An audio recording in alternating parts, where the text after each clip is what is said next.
Yeah, not the happiest of starts to life in the Premier League for Erik ten Hag. Can you see what he's trying to do at Manchester United? Are there signs of a Ten Hag plan? Don't look at me. I think there was for 5 minutes. I think that was about it when they were moving the ball really, really well. And when they went 2-1 down, well, they got the goal to get themselves back into it. They started to play. But when I look at this Ten Hag team, and I did feel for him standing on the sideline, everything's off the cuff. You look at the two squads, you look at Graham Potter's team at Brighton, there's a clear plan there. They know exactly what they're doing, every single one of their players. Erik ten Hag, it's like he's given the instructions, but the players are not taking it on board. I mean, you've got Fred and McTominay, your two holders, they're running all over the place. I mean, the second goal is the one that's criminal because they're both completely out of it. But I feel for him because he's trying to put players in the situation. He's trying to use Christian Eriksen as that false nine to come off and kind of link play, and then use obviously Sancho and Rashford as use their pace. That didn't work. Where he goes from here, I honestly don't know. You know the thing is, Kels, is for the last three managers, I'd say the problem has been the midfield. I don't know how someone like Erik ten Hag, who plays good football, good pressing football, good possession football, has waited so long to be able to get midfielders in. It's Man United's problem for many years now, the midfield. You're not going to win games, and we're here in Brighton. It's the first time they've beaten. I mean, I don't know.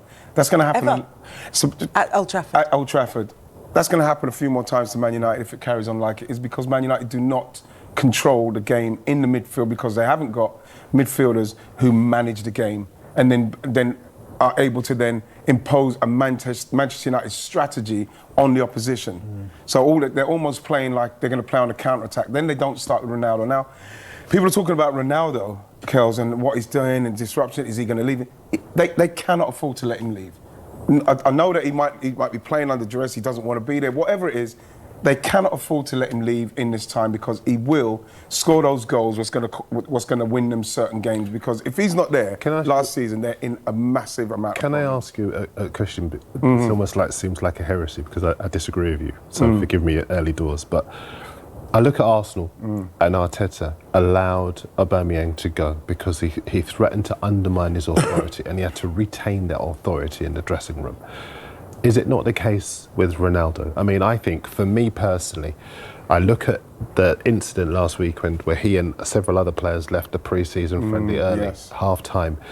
And it's not so much my opinion, but the framing of the question that was asked to Ten Hag by a Dutch journalist who actually said to him, Ronaldo, you said you're going to impose discipline, and yet Ronaldo does what he wants. He comes when he wants, he leaves when he wants. That was his words. And so you have a perception from outside the club of a manager that doesn't have any authority. So whatever Ronaldo gives you in terms of goals, does he not threaten to undermine that authority in the dressing room? Well, of course he does. But then you look at the situation that Ten Hag finds himself in, and without Ronaldo, they're not going to score the goals. And then you look at Ronaldo, where's he going to go? If you're going to take Ronaldo, it's not only wages, but it's the circus, it's everything that comes with him, the way he is, the way he's in the dressing room. Who wants that? What other team wants that? So, as much as he wants to go, if it could have been done, then Mendes would have probably been able to do it. So I feel he can't go anywhere because people don't want the hassle that he comes with. So I think that whatever they're going to do, Man United, they've got to make sure they get him on side to score these goals, because when you look at what happened, when he came on, it was a little bit different for them. Let's face it. But was it different for them because of what Ronaldo brought, or was it different for them because suddenly Christian Eriksen doesn't need to play in that false nine role and he can do what he's been brought in to do and what he's good at? That's what I think. I think because Eriksen was in that withdrawal role, he could pull the strings a bit more, spray some passes around. I watched him when he was at Spurs and he's done exactly the same things as he did yesterday. I think as far as Ronaldo's concerned, you're absolutely right. He does give them a lot of goals. But if you look at all of the other teams in the top six, none of them would have him in the squad, let alone in on the bench. That's where Man United are right now. I totally agree with you. I think that they signed him from a position of weakness and they've been saddled with him. They clearly made assurances to him that when he signed that he would play, because otherwise he wouldn't have signed for them. But the problem that you have now is that if you have him in your squad when he does that kind of thing, then you're sending a message out to other people that he can do that kind of thing. And for me, even though in the short term you would lose those goals, you absolutely would, and you would lose that threat. But in the longer term, you would preserve the authority of the manager, the cohesion of the team. You could blood a younger players, because obviously with the money you would save on wages, you could get a couple of other. Benjamin Sesko at Salzburg, for example, a young player that you could maybe give a couple of seasons. Darren, the fans would understand I it. hear what you're saying. And maybe move them on. Even if you just pay Ronaldo up, but I just think I don't think anyone wants to. no, they won't take don't him. pay, don't send him to another club, Pay but him just contract. pay him up to go, and then just say, look, we made a mistake, but if we are going to build a team, Wayne Rooney made the point yesterday in the Sunday English papers where he said, I would let him go and I would invest in a younger player, because if you look at the other teams in the top 6, they're all teams that are constructing or building for a title yes, challenge. yeah. If you look at United, they're still stuck in the past, and they've had what, 10 years of bringing in old strikers. There is talk now, no, not talk, they have bid for 33-year-old Marko Arnautovic at Bologna. Now, what on earth are Man United doing bidding for 33-year-old Marko Arnautovic at Bologna? With that, they do that. We've seen them do that. Go far back as Henrik Larsson from Serbia. We've seen how they do that. You know, they've done it with Zlatan. You know what I mean? They've done it we saw Cavani. They did it recently. with a great deal of success with Robin van Persie. They've done it, yes. But it's the subsequent strikers who've come in. Romelu Lukaku, the youngest of them, at like 24, I think he was when he came in. And for us, look, people will say, you know, we joke about it. You know, you media guys, you are harsh. But what we're doing is we're doing two things. A, looking at United under Sir Alex Ferguson and the exacting standards of discipline he had. He let Jaap Stam go when Jaap Stam was a little bit too indiscreet. And he said, no, you cannot break the sanctity of this dressing room. And they let him go. You look at the other teams that are building young teams. Sadio Mane, 30 years of age, sold by Klopp to bring in 23-year-old Luis Diaz. Haaland coming at 22. Even though they scored 96 goals, I think it was last season. I think Ronaldo is a legend, and I don't think anybody doubts his legendary status. But even though there is a pragmatism about bringing him on, as you rightly say, to score those goals, in the longer term, you are losing that grip on the dressing room that you guys know far better than me is so important if you are a manager. The only thing I'd say is that you're right in the long term, but Ten Hag might not be in there in the long term. So he's got to think about to himself, I need results now. Yeah, but if he keeps losing against teams like Brighton, it's not going to be in the short term. Yeah, I get that, but I guess Ronaldo, and I'm with you, I think with the discipline side of things, I wouldn't allow him to do what he's been doing. But I think for Ten Hag, Martial was injured.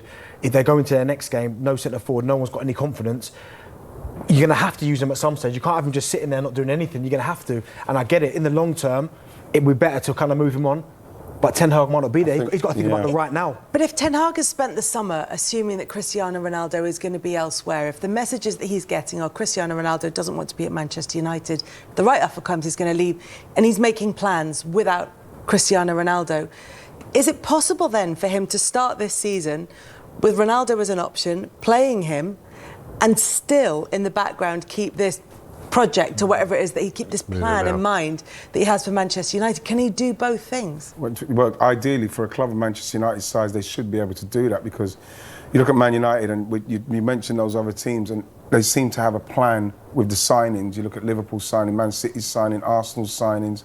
There seems to be a plan and a structure to where they're signing. Does that player fit into what we're doing? Because if we do get rid of the manager, we've still got players who are playing to this system because that's how we want to play. The manager comes in and manages these players rather than Ten Hag wants him and he wants him. And now they're getting Arnautovic, somebody who, you know, again, is somebody in a dressing room situation. He's meant to be quite a disruptive, volatile kind of character. And you're coming into that scenario, and you know, if he scores a few goals, then all of a sudden he's going to turn into the guy. Well, they need me. I'm big now. It's you know, I'm confused with Man United's recruitment and everything over the last 5-10 years. Also, well, right, how was that a rebuild by bringing in Arnautovic? Exactly. That's the part that makes no sense. We haven't even gone into the fact, when's the last time Man United, you know what I mean, and you can't say Rashford at the moment because it's still not quite working out for him.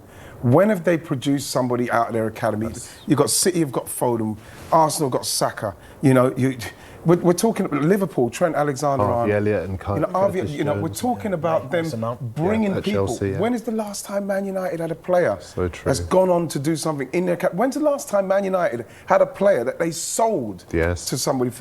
What is going on there? You know something? It doesn't it doesn't make me happy to see Man United in the doldrums like this. Especially when I played against them when they was at their pomp. And I can understand with the Manchester United fans how disappointed they will be. People saying they're protesting. They should be protesting at the end of the day, the way it's gone. But the fact is, they need to do something at some stage, Darren, where they get it back to ground zero and start building properly. But I think that thing that they should have done was last season appointed Conte, because they needed to be challenged not just on the pitch in terms of discipline and a tactical structure, but also above as well. If you look at Spurs, where he's gone, he's challenged their transfer strategy. Certain people have left the club, they've bought players early, they've gone away, they haven't completed it, but he's happy with the squad going into the season. The mentality has changed, the profile of player they are buying has changed. But United Desperation they convinced themselves that Conte would be a problem for them. And I think more of a Conte than Ronaldo. Well, exactly. Well, exactly. And I think as far as he is concerned, I think a lot of United fans will look at him now and say, well, look, this is a guy who could have got our players fit, because you tell me on paper the Spurs squad are better than Man United, I'm not having it. Second of all, this is a guy who could have got us back into the Champions League, because United, points-wise, were in a better position. In fact, I think at one stage they were fourth. And he could have led them back into Champions League. That would have made going for high-line players a lot easier for them. And this is a guy who would have challenged the hierarchy's thinking. That's maybe what they've done, Darren. They don't want somebody to challenge the hierarchy, because the hierarchy can be, for me, easily shown up with a manager of Conte's experience and nous. He's going to show them up for what they are, because he probably comes in, tries to do what he does, they don't do it, and he leaves. He would have left, right? And I'm sure that that's the kind of thing what's happened at Tottenham. Darren leaving. Too many Darrens Daniel. in my life. Too many Darrens in my life. Daniel Levy has had to go, right, okay, whatever you want, let's do it. And look at Spurs, quietly, like you said, Dee, gone about their business, and like they're ready for the start of the season. Now you're saying that Spurs will be in and around it. You can't say they won't be, not with him. And like you say, there's two ways to go about it. You either bring in that box office manager like Antonio Conte, who looks like he's transformed Tottenham's success on the pitch and, of course, in the transfer market.